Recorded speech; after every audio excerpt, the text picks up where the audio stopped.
Hey everyone, it's Hydro Pump here. Uh, Today, obviously, I got a in-person video for you guys. It's a kind of a special video, something I've been working on for a while, and I just wanted to share with you guys.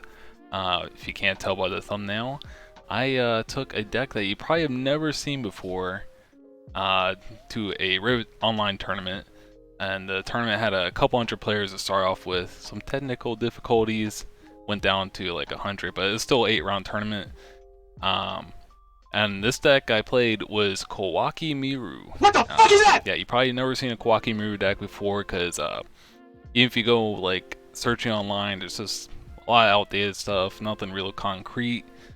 It's in the jank section of decks, and I've been messing with the deck for a couple months, just like here and there. It's kind of been my pet deck, just like trying to figure it out, make it work. It's definitely taken a lot of practice and testing. Thanks to my team for helping me test, and friends for testing too. But yeah, unfortunately, I didn't really do too amazing with the deck. I only went 3-3. So 3 wins, 3 losses. Not super impressive, but like all my losses were like super close. I had some like really good like just like OTK or just like crazy games too with the deck, and I think it's leaving the groundwork for like this build is gonna leave the groundwork for like future builds to come to the future. More players to like figure out the deck, because like just looking at the deck at first, it's kind of hard to make everything make sense and work together, because all the cards kind of just stand alone, don't really the whole engine doesn't like, it's not very obvious that it works together, so it's just not very concrete. So it just kind of takes a long time to like test it out, get all the ratios right, and get like an actual build for it. But like after all this time, I think like I got the deck to function, and this is gonna be the really good groundwork for like the deck to build up. So yeah, right now it's in the jank section, but I think it'd be in at least the rogue section, and potentially I don't know, in the future it could be like a actual meta deck. It kind of reminds me of Gemini's, where everyone's kind of like looks at it at first like it's kind of like a meme deck, and then they're like, oh, this deck can do some damage. This deck, Koa'ki Meiru, can do a lot of damage too. Yeah, so I just can't wait to show it off. And if you are not aware, this weekend is going to be this upcoming weekend is the Rivet Orlando tournament. I will be there. A bunch of other players will be there. It's gonna be a lot of fun. So this is what I look like if you happen to see me walking around. At Nationals, I wore a Hydro Pump shirt. It's a cool shirt, but it's also kind of, I don't know if I want to wear like a Hydro Pump shirt again. So this is like, if I'm not wearing that, this is what I look like. Just want to get my face out there so you guys can recognize me and say hi and stuff. Just come and say hi if you want to talk to me. And but yeah, that's that tournament. If you haven't signed up for it, go sign up for it. If you're close by, it's like, why not? It's gonna be a fun time. I think they're almost out of spots for the tournament, so yeah, just and if you're not going, just tune into the stream at E3 Yu-Gi-Oh. He's gonna have all that stuff on YouTube on his channel, so you can go check it out there. Anyways, we're gonna jump right into this deck profile. Alrighty, we are here at the deck profile part of the video, and yeah, we're just gonna jump right into it. So starting off, you're gonna have 3 Koa'ki Meiru Urnite. Now this is like the heart and soul of the deck. It's kind of like your Neos Alias, comparable to like the hero deck. That's like this is your go-to guy. Pretty much, he's I'm gonna have the cards on in the video as well, but just so you guys can see what these cards do, because you probably don't. But I'm gonna explain them briefly as well. So pretty much, he's a level 4, 2000 attack monster.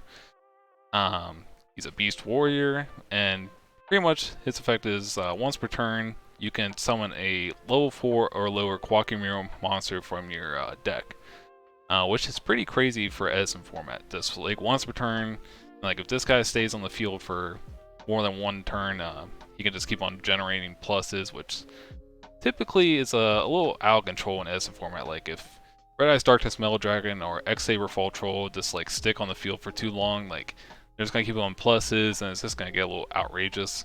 So they're kind of like monsters you have to deal with right away. And this guy kind of falls into that category. The special thing about Urnite is that he's just like, you can just normal summon him. Whereas those other monsters, you have to kind of jump through hoops and whatnot to get those effects going. They're kind of like boss monsters. Whereas Urnite's just kind of like just like your go-to guy, just level 4 normal summon him. So he's pretty easy to access in this deck, and there's a lot of ways to get to him, which I'll go over in a little bit. Pretty much all the Koa'ki Meiru. So yeah, that effect's busted.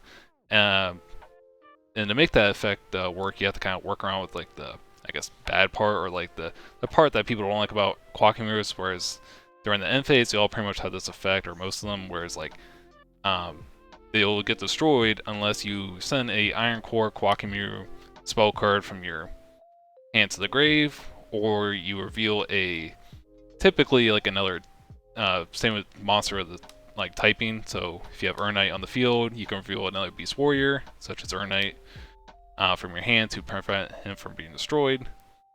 Otherwise, they're going to get destroyed. So yeah, there's some ways to mitigate that, and I'll go over in the video. But yeah, by the way, this card looks absolutely insane in Ultimate Rare. This is a very beautiful deck. I just want to show that off. The card just looks crazy. It's like one of the prettiest decks you can probably play as far as rarity goes. I think it comes in Ultra as well, so yeah. 3 Urnite is the heart and soul of the deck. So you play 3 of that guy. You play a lot of 3-ups in this deck, so we play 3 Koa'ki Meiru Crusader. Now Crusader is really cool too. Also Beast Warrior level 4, so you can summon off Urnite. It's 1900. A lot of these monsters have like kind of beefy stats for like level 4 monsters, so Urnite's 2000, Crusader 1900. Now Crusader, pretty much when he destroys he just has to destroy a monster by battle. It doesn't have to go to the grave, so you can destroy a token and then he gets the effect. Pretty much he can retrieve a Koa'ki Meiru card from the grave to the hand. So if you say you run over like well, this is a good example. Raiko, you go attack over Raiko, a Crusader. They go, okay, target Crusader. You can, well, if you have other Koa'ki Meiru cards, you can add Crusader back because to destroy the monster battle, similar to like how Full Helm works. But say you run over a Dandelion token with this guy, or a Treeworn Frog, you can add like any Koa'ki Meiru card, so you can add like Urnite back to your hand.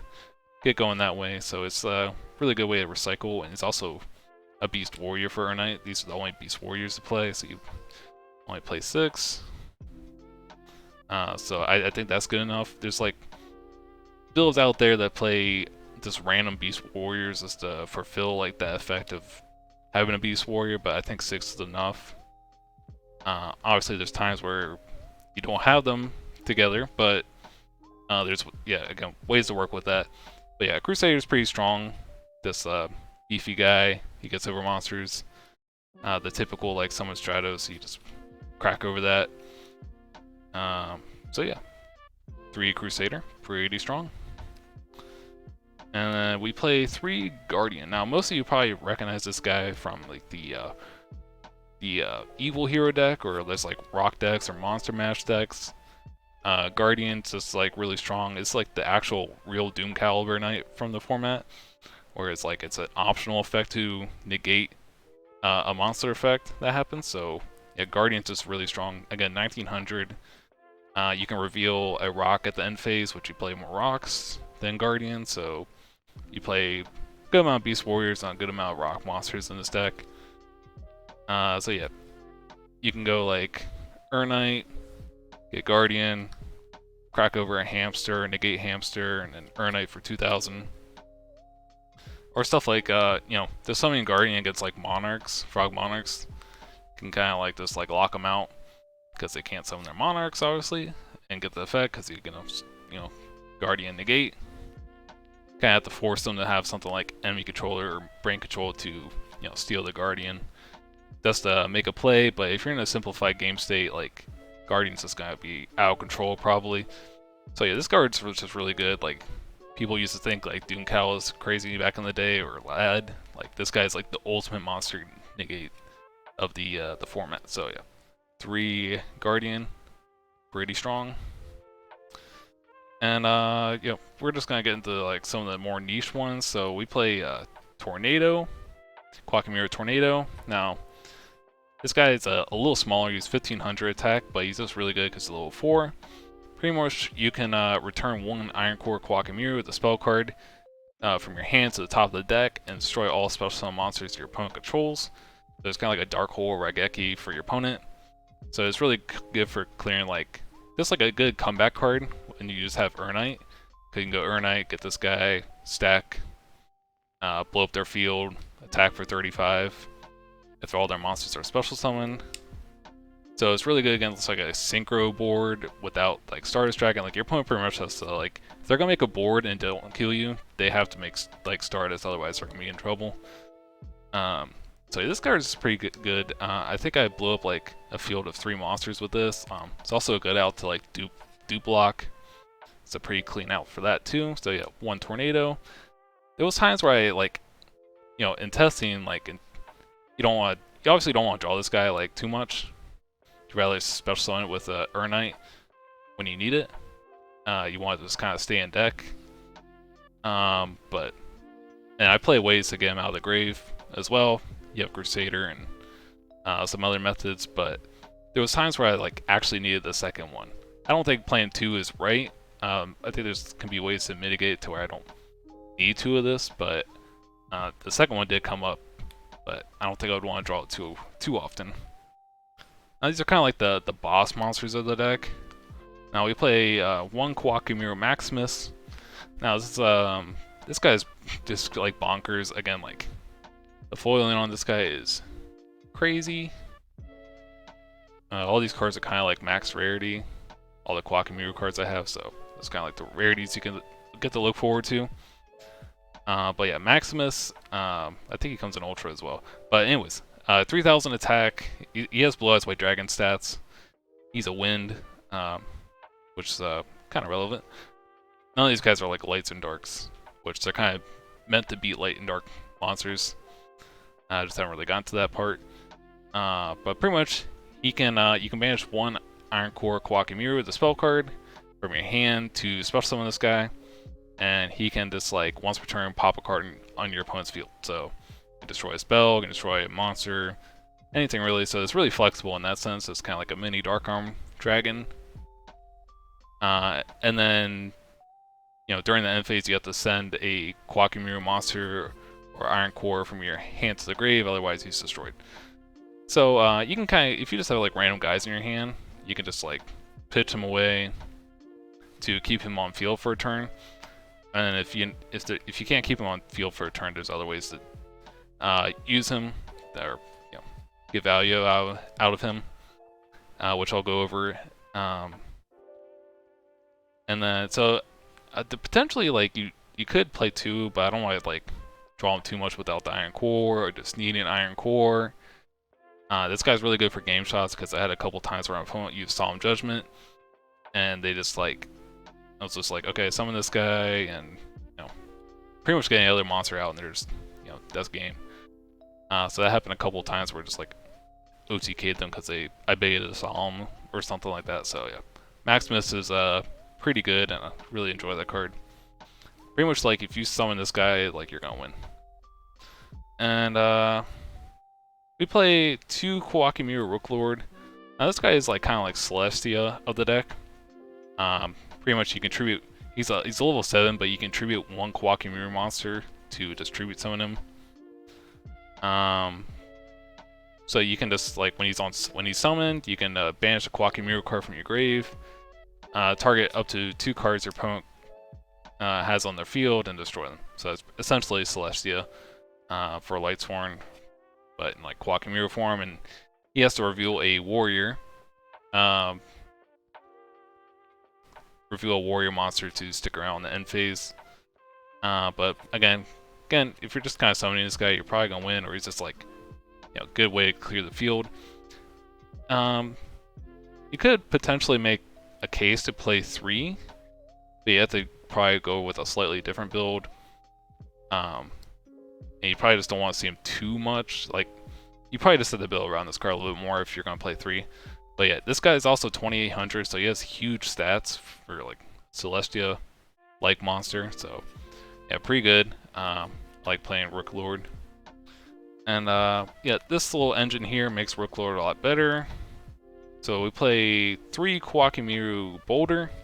Now Boulder, it doesn't have like the destruction effect like the other Koa'ki Meiru monsters, but he's a rock level 4, so you can summon him like if you have something like if you don't want to summon like Guardian or like just like one of the Koa'ki Meiru monsters where they're just gonna get destroyed at the end phase, like you don't have a way to keep them on the field, you can just get Boulder, and it's still a +1 that way as well. So that's pretty good. And you just kind of want to make your opponent deal with this guy, because when he's destroyed by battle, you get to add a Koa'ki Meiru card from your deck to your hand, so you can add the Iron Core spell, or you can add like any of the level 4 or lower monsters. It has to be a level 4 or lower. If it was like any, like you can get these guys, oh my goodness, the card would be way better than it is, but which is still a little unfortunate. Even if it could just be destroyed like Sangan, it would be a little bit better too, but it's already pretty good as is. He's a rock, so you can, combine him with Guardian. There's 6 rocks right there to keep Guardian on field. Yeah, so this guy was kind of like okay in testing with friends and stuff. Like I considered cutting him at some points, but like honestly was like super good. Like in the tournament, like just make your opponent deal with this guy turn after turn. It's because they don't want to run it over, and you just kind of make them deal with it. They have to like my opponent ran this over after it sat on the field for a couple of turns. They're like, all right, I'm just gonna run it over. They ran it over. I got Earn Knight. I think I won the next turn. It was just like crazy. Like I think I just like OTK'd him. So you can just kind of get the missing piece, because you can get Iron Core or like Earn Knight. And you kind of want both of those cards to, get this guy online. So he just kind of gets the missing piece for you, which is pretty good. So he's a good like consistency card, and if he sticks around the field, like if your opponent is just like, I'm not attacking this guy, like they're gonna wait around a couple turns to find a way to deal with him, like Caius or something, and then you just tribute it for Rook Lord, pop their field, swing. So them not running over this guy makes Rook Lord a lot better, because like it's like a punish play for them not attacking Boulder, so you kind of make them feel like they have to attack Boulder, and then again, let's get this online. So yeah, that's kind of like the mindset between like these cards, Rook Lord and Boulder. And this is like the other like mini package here. So we got 2 giant rats and a grand mole. Shout out to Caleb, teammate, for get me on this engine. I didn't like the idea of it at first. I was like, we just gotta run the Koa'ki Meiru monsters, like go full speed. Giant rat, grand mole, too slow. But like they honestly like keep you in the game, like if you're ever in like trouble. So again, giant rat, kind of similar to Boulder, like kind of just sticks around. It's annoying. It can be hard to deal with. So if you have this on the field and your opponent runs it over, you get Boulder. You can tribute Boulder for Rook Lord. So that gets you going.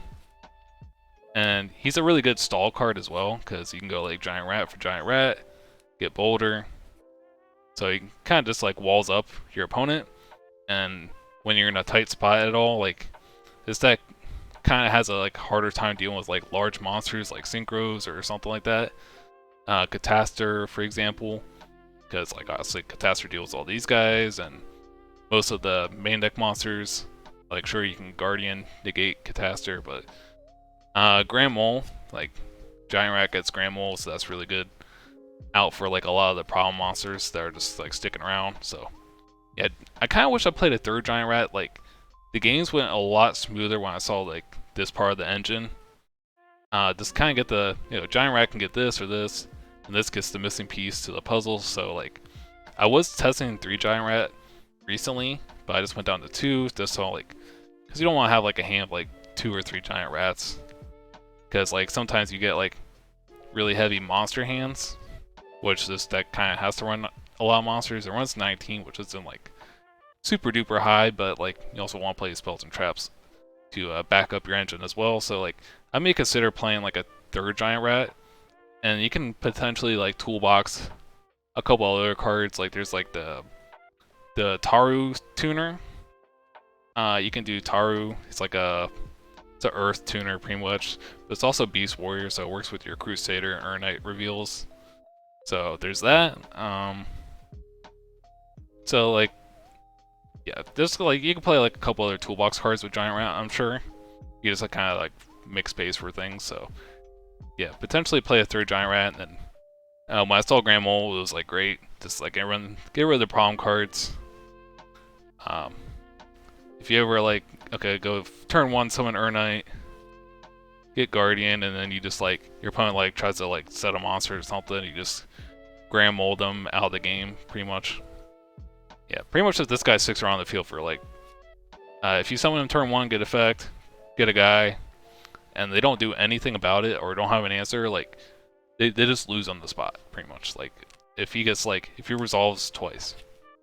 So yeah, Urnite is just a crazy card, kind of what you're building around. And so yeah, that's it for the monsters. And on to the spells. So here is the thing you build around. Koa'ki Meiru, Iron Core Koa'ki Meiru. Essentially, this card does nothing, which is kind of big deterrence for a lot of players. Like, they don't want to mess with this deck because they're like, I guess the thing with this deck is like, okay, this card's bad, but all your rest of your cards are supposed to be the payoff for this card being bad, which kind of like what I'm shooting for. But this card is actually not as bad as people make it out to be. It's like pretty useful. I mean, obviously you can't activate it and do anything, but pretty much like it's just a regular spell card, and if it's in the grave, you can, during your draw phase, you can either, you know, not draw for your draw phase and add this back, or you can ditch a Koa'ki Meiru card to bring it back. And ditching a Koa'ki Meiru card to bring it back is a cost, so I believe. I think that's how it works. But anyways, it's kind of just like a maintenance card. It's like you have to have it for the rest of your deck to work. And you just play 3 to see it. So if you like open this, Urnite, Crusader, and just like some other stuff, like you're just gonna pop off pretty much. You just get your engine on going really quick. So you kind of have to play 3 of this card. What you got to do. Now, something that people don't really like too much, but I'm a big fan of, is 3 core transport unit. Oh yeah, this card also comes in Ultra too, so pretty pretty. And this card comes in Secret. I think this honestly rivals, like, I don't think it's better than Charge of the Light Brigade, but like it could be like, it's like, I don't know if it's just the blue and the white that makes it so pretty, but yeah, I don't know. Anyways, stop card fantasizing, or cardboard. Yeah, but pretty much this is a Catunia spell. And you can discard a card, so just any card, and add Iron Core Koa'ki Meiru from your deck to your hand. So you're essentially playing 6 copies of this card. Now sometimes it does get a little cloggy, like you open like these 2, and like you draw into like multiple of these later on. That's kind of annoying. But the thing is, like, you just want to get, again, your guy online and your Urnite online, and then so these cards all help with that, and then Boulder too. So you have a pretty good way to get through all your cards. You have essentially 9 ways to get to this, including itself. You have 3 Boulder, 3 transport unit to get to this, so there's like 9 copies there. You have Giant Rat to get to this, 2 through Boulder, and then you have through Boulder you have ways to get to Urnite. So like this deck kind of does like thing, like I guess Blackwings kind of do it with Black Whirlwind, just find your pieces, but like, and I guess Frogs, because you can do like swap Frog, like, or Sub-Toad combo, but like a lot of decks in Edison format just don't have ways to get to their cards, like their best cards, which I think this is something that this deck has going for it. So anyways, and I have a payoff card for discarding a card, because obviously discarding is not too great for costs, but yeah, I think this card's really good. And if you get through this, if you get multiple of these Iron Cores online, it makes Maximus a lot better. So if you get like 2 of these, it's like, okay, I can banish one of these to summon Maximus and still have 1 Iron Core in hand to do whatever I need to do. So like if you ever, say you ever have a configuration like this where you go Urnite, summon Guardian, then summon Maximus. So it's like a lot of life points right there. You're popping a card, negating a card, and like you just have like a bunch of massive monsters on the field. So that's just like a really good like kill field right there. So yeah, this card kind of just makes it possible to play Maximus. Otherwise, like you can't really play that guy. And he's pretty good. Also, just like turns on a lot of other cards. This also turns on your field spell, which not a lot of people really play. So we play Iron Core Specimen Lab, pretty much just a field spell, and you know, during the end phase, when one of your Koa'ki Meiru monsters are destroyed, which most of them are destroyed by their own effects, so Crusader, you don't reveal, you destroy it. You're able to add a Koa'ki Meiru monster from your deck to your hand, and then you also have to reveal for you have to reveal Iron Core Koa'ki Meiru for itself at the end phase. So what you can do a lot of times is like, let's just clear some of this up here. Get some field space here. So if you have a this is like the most ideal configuration you can have. So you go Urnite, get a reveal Iron Core, and then you get some random guy that's going to destroy itself. Sometimes you might want to do it the other way around, but like go end phase with this on field. Guardian dies. You can then search another Urnite with Specimen Lab, or just any of your Koa'ki Meiru monsters. So you have a reveal for this now, and then you can just reveal Iron Core for the field spell. And then if they don't deal with the Urnite this turn, you have an Urnite effect to summon a guy, and then you have Urnite effect to summon a guy. So it gets out of hand pretty quick where you just like Urnite spam. So it's just like important to defend like this setup. This is like the ideal setup of the deck. You want the field spell online, you want to have Urnite online. And then the field spell, you can destroy. When you destroy like Crusader, you can add this guy in here, or your Rook Lord too. Like it's kind of crazy. It's kind of like Black Whirlwind in a sense, where you're just gonna be able to just like get any guys. So you can get like your boss monsters, you can get whatever you really need, which is really cool. So that's kind of like my substitute for like just playing like a bunch of weird random like rock monsters or beast warrior monsters. You just play the field spell because you need the Iron Core Koa'ki Meiru for Urnite anyways. So you might as well just play the field spell to get those cards. Now granted, I play 2 Specimen Labs and 1 Terraforming. There's times like you don't want to open like too many Specimen Labs because obviously you can only use 1. But during this tournament run, I had just like at the Ribbit yesterday, I kind of felt like I wanted a 3rd Specimen Lab just to see it more often because that is like the ideal setup. And it would have just been like, games would have been like so much easier if I just saw this a little bit more consistently. Through testing, I thought maybe like 3 might be too much, but I just want to see this card like all the time. So maybe you can go like 3 Specimen Lab, 1 Terraforming. Might be a ratio to test out. But yeah, this card is pretty good. It's also super rare. And I think generally, I guess it doesn't really matter too much, but you can go Terraforming just to get the other one, just so you don't draw into a 3rd one. It's kind of like an upstart in a sense. Very like, it doesn't like change much math, but this keeps you from just like opening 3 of these, I guess, or just drawing more into the future. So yeah, Specimen Lab, really cool card. I really enjoy it. And for just the like generic cards, we play 2 Book of Moon. This card was it was okay. It was really good in some spots, like stop a synchro play or something like that, or stop one of my guys from getting like brain controlled or whatnot. And then like sometimes it just wasn't that good. Whereas like they just have like a huge monster and it's like, well, I have to Book of Moon it, but I don't have a way to kill it next turn. So that's kind of like where it was bad. So it was kind of like, it's like 50-50, like good and bad. Might have to look for replacements for this card. It also helps your Crusader, because if he runs over a monster, he gets a Koa'ki Meiru card from your grave to your hand. So that's like another thing. It's like, oh, we want to play Book of Moon for this guy. Kind of like how people play Book of Moon for like Full Helm Knight and X-Sabers. But you might just want to look for like a slightly stronger card, more consistent card than Book of Moon. So might be something to look forward to. And then we play 1 MST, and that rounds up the spells. Don't play Heavy Storm. Don't play Brain Control.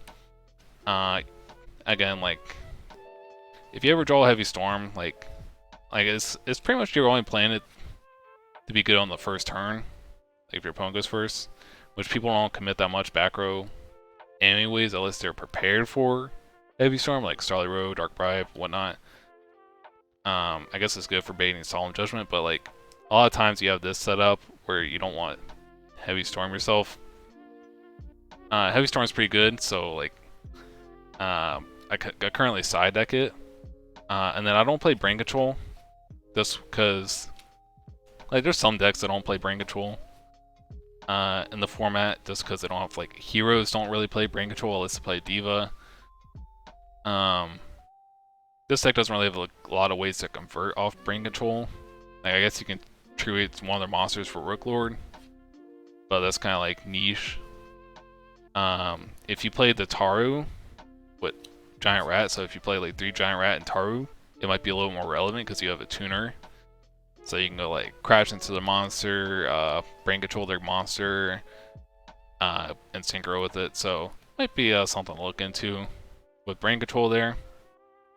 So yeah, onto the traps, and that's like 19 monsters and 12 spells. So that's that, and then we're gonna have 9 traps here.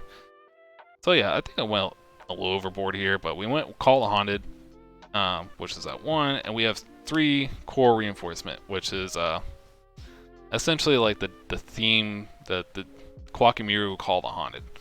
So it's essentially Call the Haunted, but during the end phase, your end phase, if that monster is destroyed, then you're going to take burn damage equal to its attack. So if you for some reason Call the Haunted Earn Knight and you don't have a way to keep it on field during the end phase, you're going to take burn 2000. So it's kind of like a liability in a sense.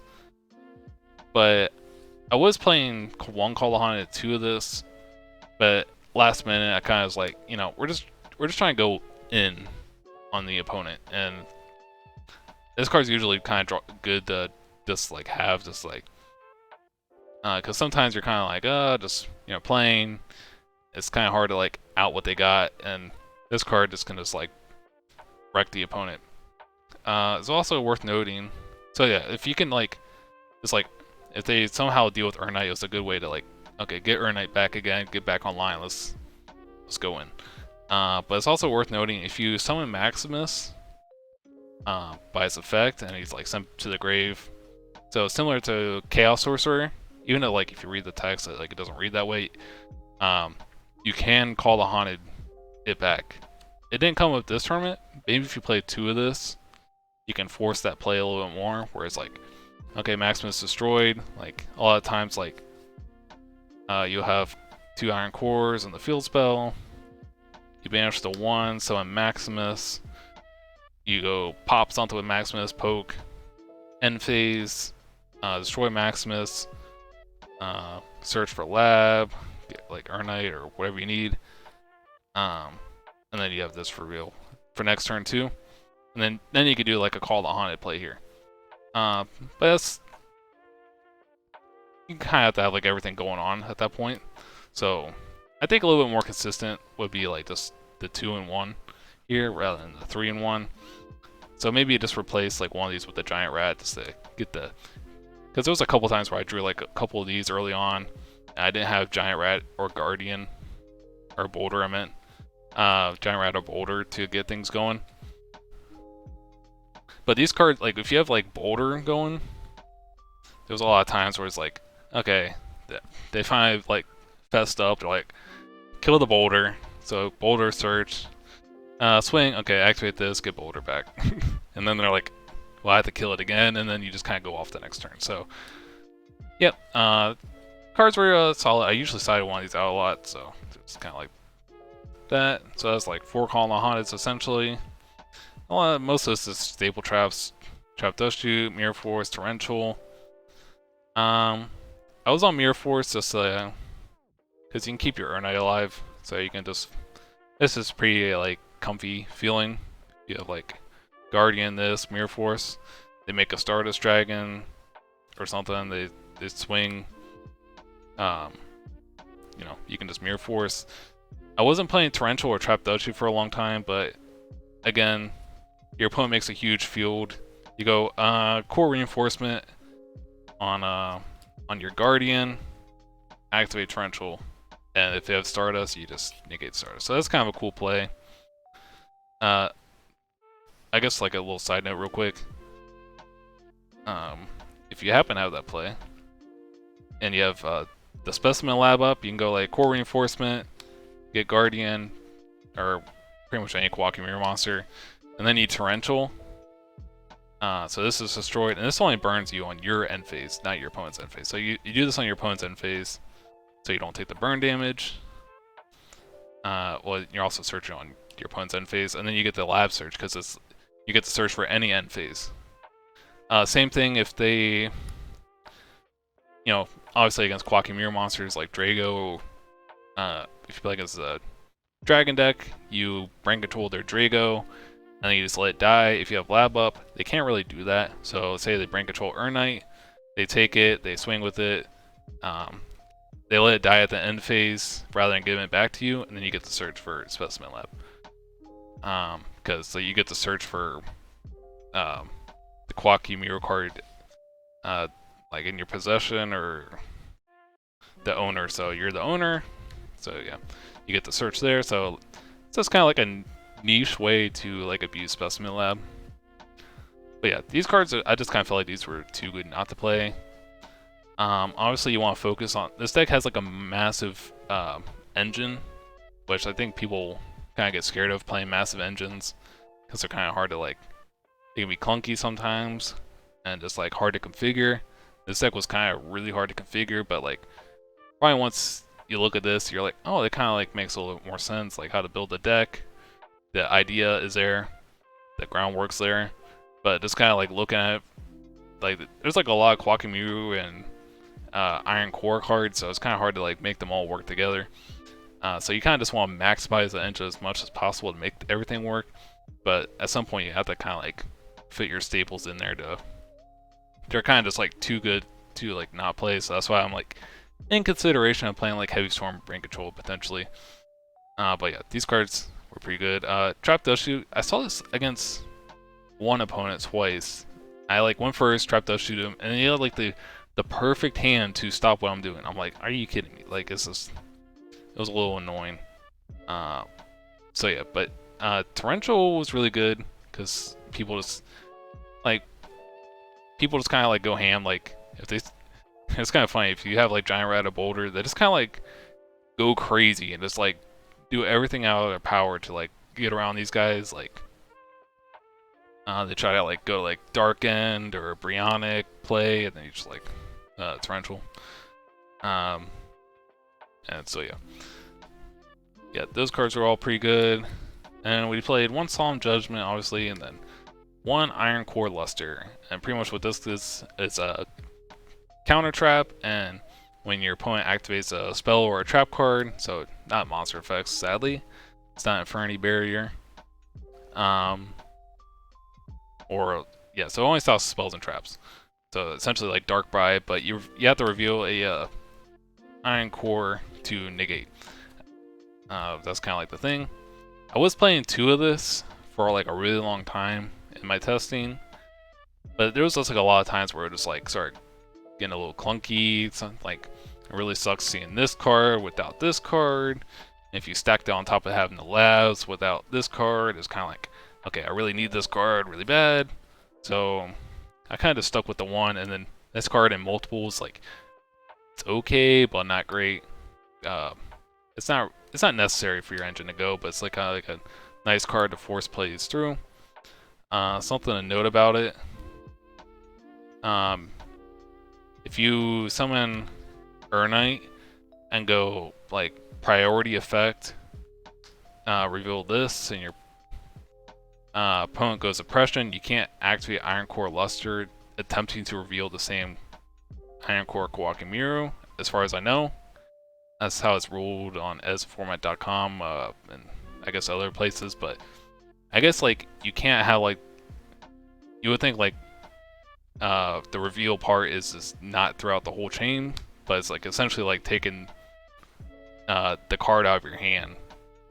So you would need like, say if you're trying to play around Oppression potentially, you would need 2 of these in hand. So where you go Urnite effect, reveal, they go Oppression, it's like, okay, Luster effect, reveal.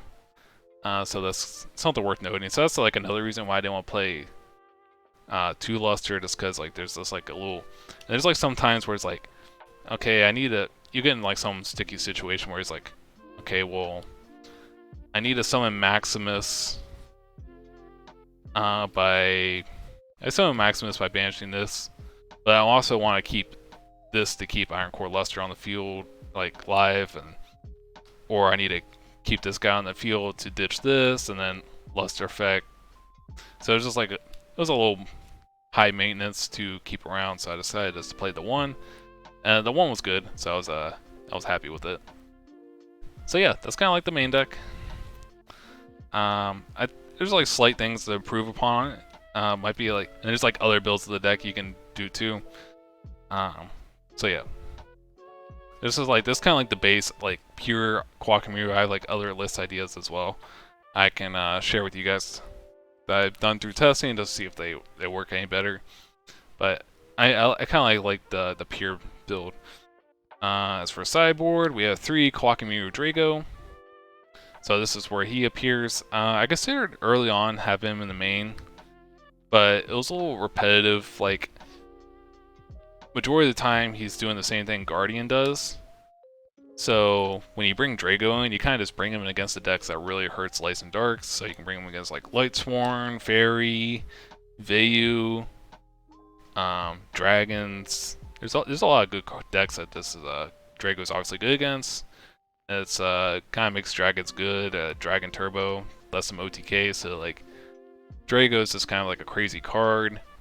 He's also Koa'ki Meiru, so it's like kind of missing out if you're not playing him. I considered main decking 1, or like just 2, but it's like kind of like a little awkward sometimes. So I felt like it was just the best place to sideboard him. And again, Guardian, like if he's slightly better than Guardian, like I just like replace Guardian for him. So maybe like take out a couple Guardians, put these in.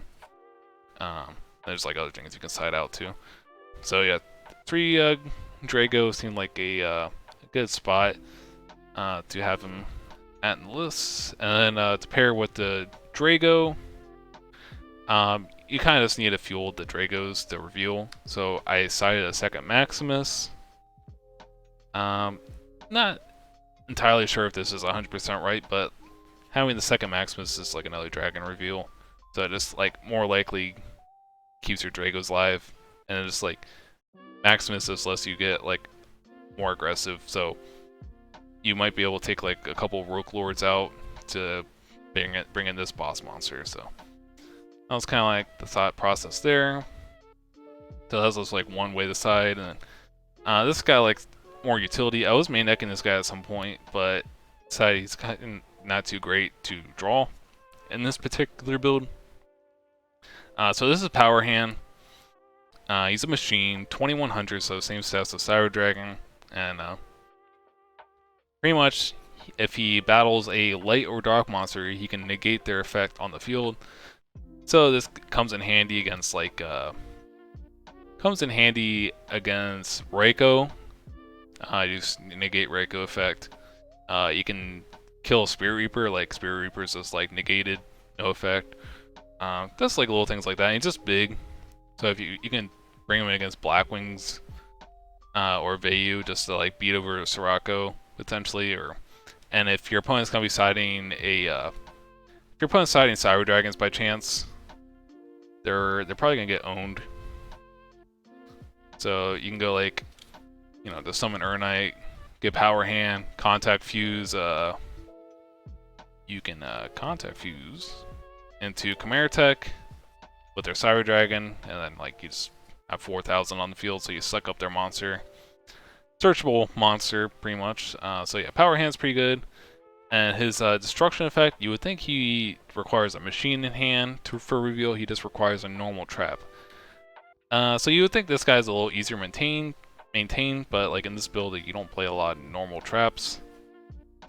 Like with this particular build, you can potentially make it a little easy, like add more traps to add this guy, but you have to make space for traps. So it might be worth doing to like just main deck him, because sometimes like, oh my god, like I just need to get over a Dupe Frog or something, like a 2000 wall, a little easier.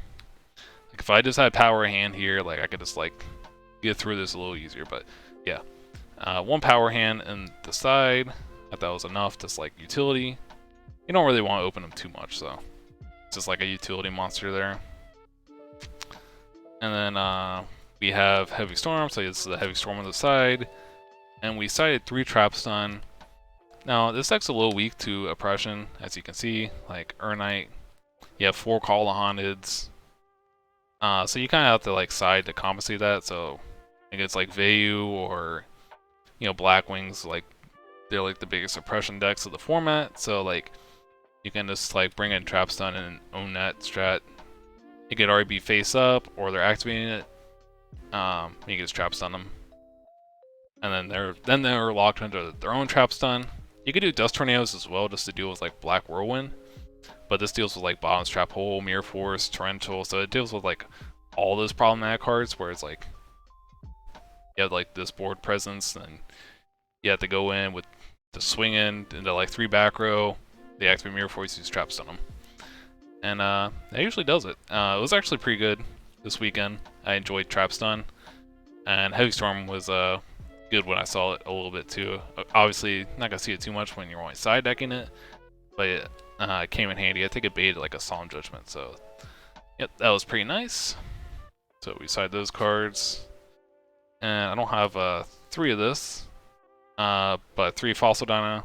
I was on 2 for a long time, but the last minute I think I put Torrential Tribute and 2 Book of Moons in the deck, so I was like, okay, it's a little bit better to have this card, like, it's a little better to play Fossil Dino in the side, because you can now protect it a little better with like Book of Moons, Mirror Force, and it's a rock for Guardian for reveal, so that's kind of like a little synergy there. So obviously this is really good against frogs, but for it to be good against frogs, you kind of have to like stick like 2 monsters on the field. Like if you summon, it's good if you summon Urnite on field, and then they get like a Guardian, and then you can summon Dyna, and like if you have this on field, like you probably just win, because you have a monster negate and a Dyna. So yeah, that's pretty cool. Not sure if like going with 3 in the side's necessary in the future, but yeah, just went with 3 for this tournament, see how it went. And we sided 3 Master Strict. Yeah, we just don't.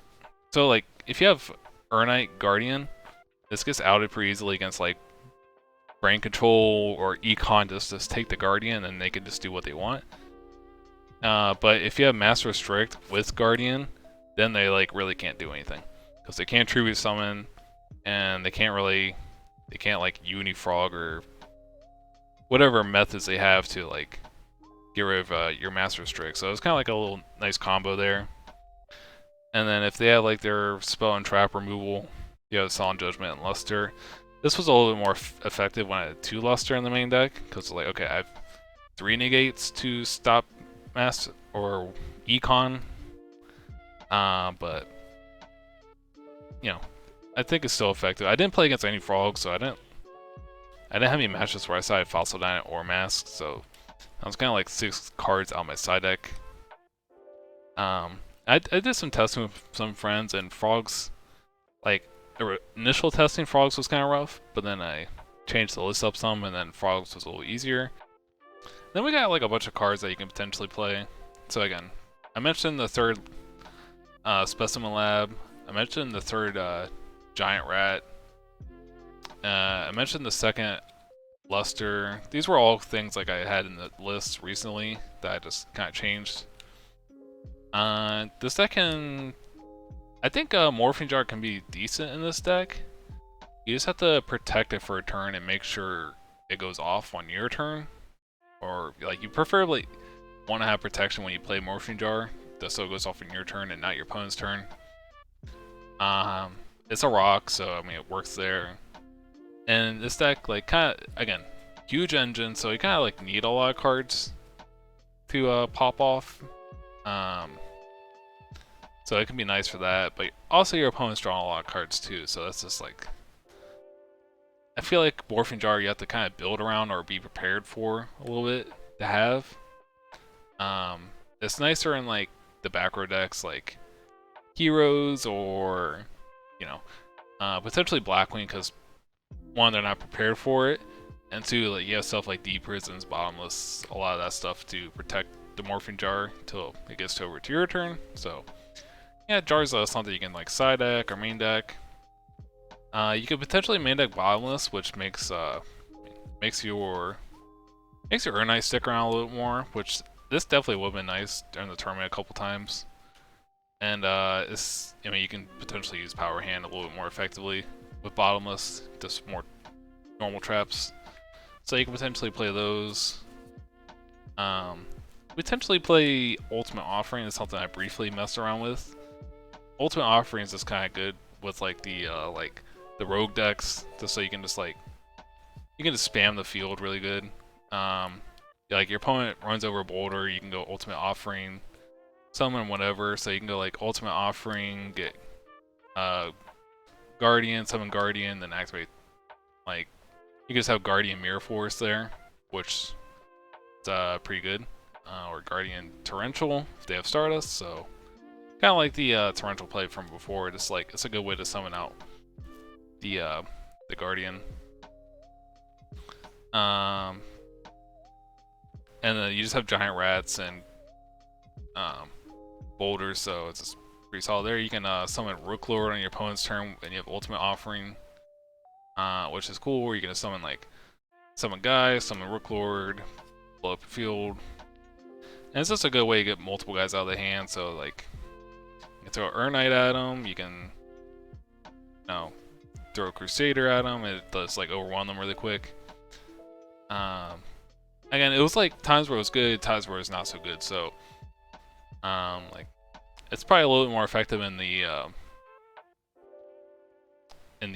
Gemini deck, obviously, because that deck just needs a lot of normal summons. But it can be a little bit hit or miss in this deck. There might be a build that can support this a little better, but I think it's something worth considering still. Burden of the Mighty.